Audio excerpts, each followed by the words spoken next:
Hey, what's going on, guys? Welcome to Dixie 4-Wheel Drive. Today we're going to show you how to download tracks off of our website and onto your CalTopo app. So the first thing we're going to do is go to any app store and download the CalTopo app.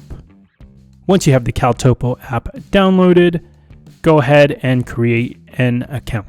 Next, what we're going to do is go to dixie4wheeldrive.com/store and scroll on down to the CalTopo page. Add CalTopo to your cart.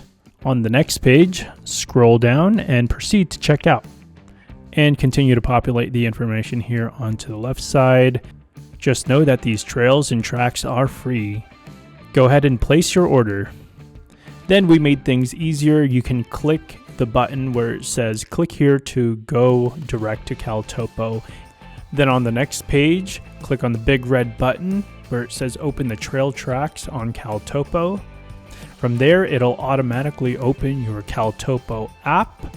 And there you have it. You have your trails and tracks fully loaded and you're ready to hit the trails. If you want more information on how to download more trails and tracks for your CalTopo app, go to dixie4wheeldrive.com for more information.